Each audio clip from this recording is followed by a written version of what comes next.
Sylhet Manchester যে রুটটি চালু আছে, যে রুটটি, এই রুটটি বন্ধ করার প্রক্রিয়ায় যে সবচেয়ে বেশি ভূমিকা রাখছেন উনি হচ্ছে বিমানের এমডি শফিকুর রহমান।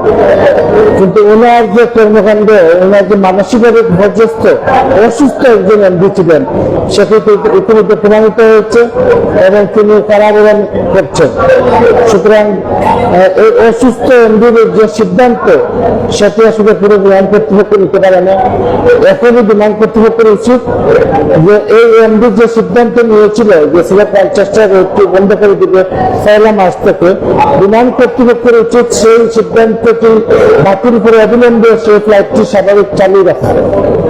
বিমানের ভেতরে শীর্ষ পদে এরকম একজন অসুস্থ লোক বসে থেকে অসুস্থ কর্মকাণ্ড করে প্রবাসীদের নিয়ে সিনেমা খেলে যে ঘটনাটি ঘটিয়েছে, সিলেটবাসীর সাথে যে আচরণ করেছে, সেই আচরণের ফল হচ্ছে তার এই কারাবরণ। সে আসলে একটা অসুস্থ লোক। এই অসুস্থ লোকের এই সিদ্ধান্তকে অবিলম্বে প্রত্যাহার করে সিলেট ম্যানচেস্টার রোডে বিমান চলাচল স্বাভাবিক রাখাটা খুবই জরুরি। নতুন এমডি আসছেন, আমরা তার সহায়তা কামনা করি, এই অন্তর্বর্তী সরকারের সহায়তা কামনা করি। আপনারা বুঝেন, জানেন, তারপর সিদ্ধান্ত নিন। আপনারা বিমানের ভিতরে রাষ্ট্র নিয়ে থাকা যে সিলেট বিদ্বেষী অংশ, এটা কিন্তু সিলেট বিদ্বেষী অংশ কিন্তু আমরা এমনি দিই নাই, এটা কিন্তু আজকের কথা না, এটা অনেক আগের থেকে কথা যে সিলেট বিদ্বেষী অংশ বিমানের ভিতরে বিদ্যমান।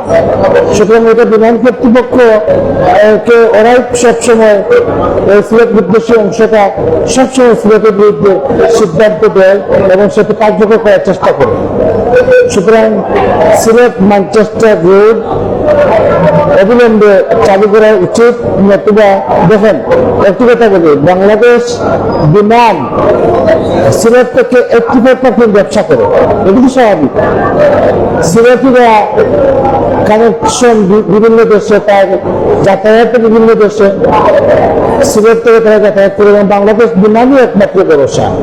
আপনি দেখেন সম্প্রতি সিলেটে কিন্তু ইউএস বাংলা সিলেট যাত্রাবাড়িতে একটা ফ্লাইট চালু করতে যাচ্ছে এবং সিলেটবাসী খুবই খুশি। বিমানের উপর এতটাই তৃপ্ত অভিজ্ঞতা, এই কারণে সিলেটের লোকের খুশি হচ্ছে যে ইউএস বাংলা সিলেট যাত্রা ফ্লাইট চালু করে। আসলে তা সিলেট থেকে যাত্রীরা ইন্ডিয়া যাত্রীরা যেতে পারে না, প্রবাসীরা দফায় দফায় বিমানের অমানবিক আচরণের শিকার হচ্ছে। বিমান কর্তৃপক্ষকে সিলেটটি বন্ধ করে তোলা প্রয়োজন। নতুবা বাংলাদেশ সরকারের যে বিষয়টি করা উচিত যে সিলেট ইসলামী আন্তর্জাতিক বিমানবন্দরকে সবার জন্য মুক্ত করে দেওয়া উচিত।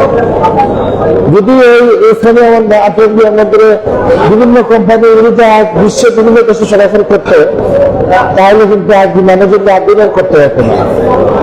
সুতরাং আমরা চাই না যে সিলেটের মানুষ, লন্ডনের মানুষ, ম্যানচেস্টারের মানুষ এটা নিয়ে আন্দোলন করুক। জেদ্দারিতে বিমান কর্তৃপক্ষ অনেক নাটকীয়তা করছে, দুবাই বিগত করেছে, অন্যান্য রুটে সিলেটের সাথে নাটকীয়তা নেই। এটি কেন? এই বিষয়টা বিমান কর্তৃপক্ষকে বুঝতে হবে। বর্তমান যে বিমানের নতুন এমডি আসছেন, আমি শুনেছি উনি ভালো, ওনার সুচিন্তিত মতামত দরকার, ওনার সিদ্ধান্তগুলা সিলেটবাসীর জন্য পজিটিভ হওয়া দরকার। আমি কামনা করবো যে এটি যেন হয়। নতুবা সিলেটের মানুষ যে লাগাতার আন্দোলনে আছে, ম্যানচেস্টারের মানুষ যে কন্টিনিউ আন্দোলন চালিয়ে যাচ্ছে, সেখান থেকে তারা পিছু হচ্ছে না এবং নির্বাচনের জন্য হয়তো কিছুটা স্থিমিত আছে আন্দোলন, নির্বাচন করে দুর্বার আন্দোলন গড়ে উঠে। সুতরাং এই জন্য বিমান কর্তৃপক্ষকে অবিলম্বে একটি সিদ্ধান্ত দেওয়া উচিত বলে আমি মনে করি। ধন্যবাদ। উক্ত অনুষ্ঠানে প্রধান অতিথির বক্তব্যে বলেন, বিমানবন্দরে প্রবাসীদের হয়রানি বন্ধ এবং সিলেট আন্তর্জাতিক ওসমানী বিমানবন্দরে সকল ধরনের আন্তর্জাতিক ফ্লাইট উঠানামার দাবি করেন।